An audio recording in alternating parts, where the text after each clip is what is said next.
So let's talk a little bit about articulation, seeing how you have this magnificent bass drum in front of you called a music stand. Okay? I didn't expect everybody to bring a bass drum here today. So if you were in a workshop, I would do that. If I was to be on campus, wherever so-and-so are teaching, I would expect you to bring a bass drum to the workshop and mallets and so on. And we would spend time tearing the bass drum around, playing the bass drum, how to manipulate it, so on. I had the same problem as a professor on campus teaching young people methods in percussion pedagogy. And I'm going, I don't have time. How am I going to do this? And I looked at the music stand and went, uh-oh, idea was born. So this is your bass drum beater. Got it? Now you want to hold it so the thumb is opposite the first joint from the tip of the first finger. You know, that's it. Just like holding a drumstick. None of these pinkies hanging out or anything else, or just grabbing it like it was a baseball bat. You know, this is your beater. This is your bass drum head, right here.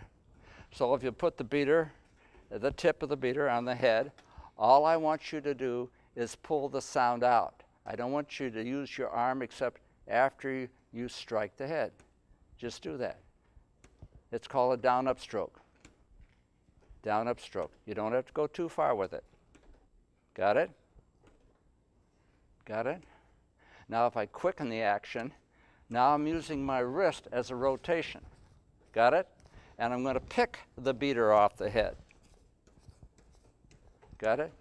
From ba-da, da-da, da-da, da-da, da-da, da-da, da-da, da-da, da-da, bam, ba-da-da-da-dum, ah. So I can have that staccato here without a light touch, without doing this. I can have that light touch with a pickup beat. But I have to use the rotation in the wrist. It's not a hinge action until it touches the head. For a slight moment, there's a little hinge in there, and then it's pulled away again. So it's a pick-off beat. You're picking it off. Don't circle it, the mallet like this. You're losing control. You're getting too far away from the head. Got it? So there's a light staccato. Okay. Now that first stroke I showed you where you touch the head and pull, that's a good little legato stroke. So you want to think further away from the center. Pull. Think of pull. Think of pull. Okay, it's still a down-up stroke. You're pulling the sound out just like you do on timpani, just like you do on marimba. You pull the sound out. You don't drive the beater into the head. You don't drive the beater into the bar. It's pull, pull, pull, pull. Got it? Okay. And the last one is the marcato. It's ba-da-do-ba-da-do.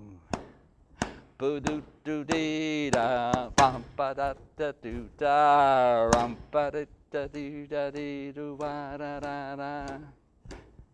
Boo-doo-ba-ba-doo-da. Da-do.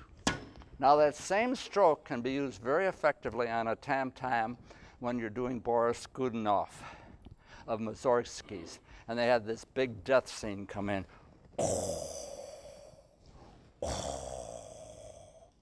All right, Great K of Kiev the same way. You don't stand back there and play, you know. Don't have to. Thank you, John. I like the laugh. Got it? So it's the way you handle the beater and manipulate the beater to make the musical sounds. And these areas then provide you with how you can color what's on the written part. I can go back to all the Sousa marches. I can go back to Carl King. I can go back to Goldman. I can go back to any of these guys and take those marches and make it happen. Time for another plug and commercial. My good friend Nick Contorno's back there. Nick and I, at the Wisconsin Music Educators last October, did a thing on marches that's in your handout, in which we had the band and me as the guest soloist do these things, demonstrating how to play with each one of the marches that Nick had selected and how different it became from just And then what Nick did with stylizing it, crescendos, decrescendos, and they just got out of everybody's way. And the band played. It was a pickup band. They had never rehearsed with Nick or myself. It was a gas. I mean, we had so much fun, right, Nick? Yeah, we did. It was great. So if you ever get a chance to do this, you want to experiment with your band or have a workshop where you have the band, small band, 40-piece band, 80-piece band, 23-piece band, 17-piece band. What do you do with the band? What do you do with the drum? What size drum should I be using? As the gentleman said to me before, he said, well, I only got one bass drum. I know, that's hard. But in a school system, there's got to be more than one size bass drum. And depending upon the literature you're playing, you select the bass drum. Is it period literature? You're looking at 14 by 28. That's the biggest size. If you're looking back in time, 14 by 28. When a bigger sound, we went 1632. And nowadays it's 1836 or 1840. Then it's a matter of selection of beaters. What kind of head should I be using? What kind of mallet shaft should I be using? And then what's the hardness of the mallet head?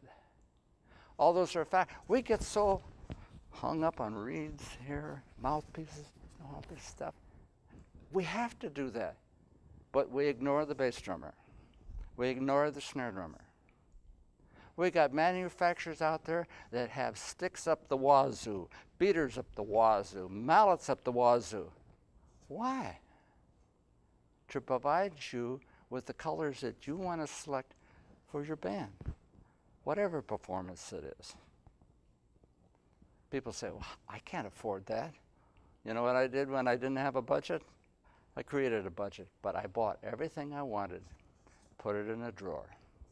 I used all the practice mallets and so on, made them do this. When it came closer to rehearsal and performance, opened up the drawer. Sally, you get this. Freddie, you get this, and so on. It was like, oh, you've arrived. They heard the difference immediately, and they responded musically. I've had some, I'm not trying to brag, but I've had some good compliments in my life with my percussion sections because I put that attention there. I'm a percussionist naturally, okay? So I put that attention there. I wanted them to have that. In one situation where I was teaching, they wanted to do away with percussion at the solo ensemble contest. And I said, why? Because your kids always get A's. I went, oh? What about your kids? Well, we're not percussionists. I said, wait a minute. You're a trombone player, right? Whose trombone players got A1s at contests? I said, mine. Whose clarinets? I went right down the line. I hit them up so bad it wouldn't, they were still going out of there shaking. So come on, we're musicians. We have to teach everything. They never had experienced playing or hearing musical percussion.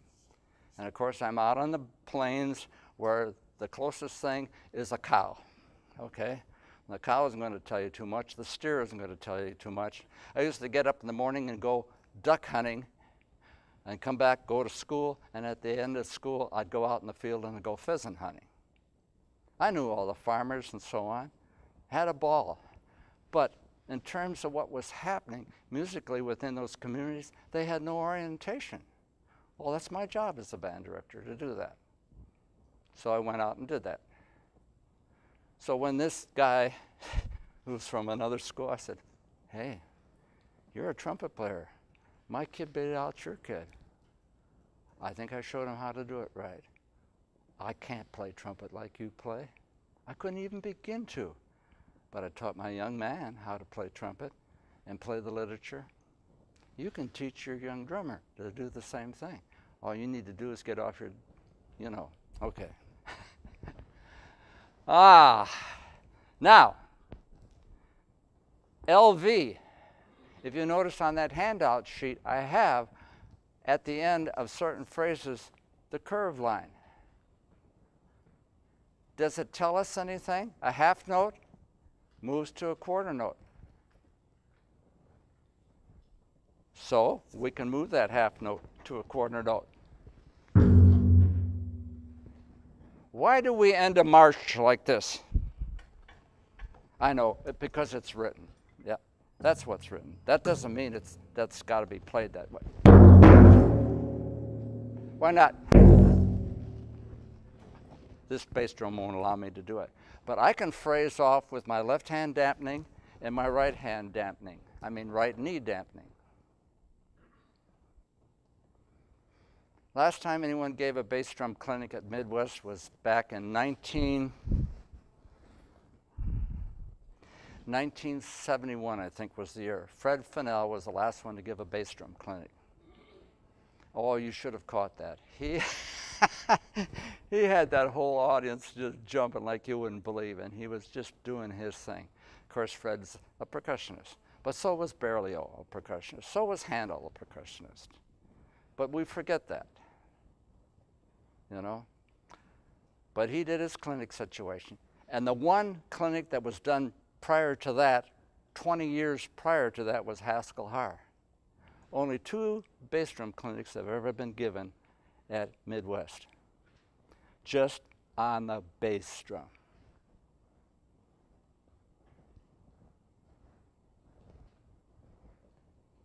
I don't know why.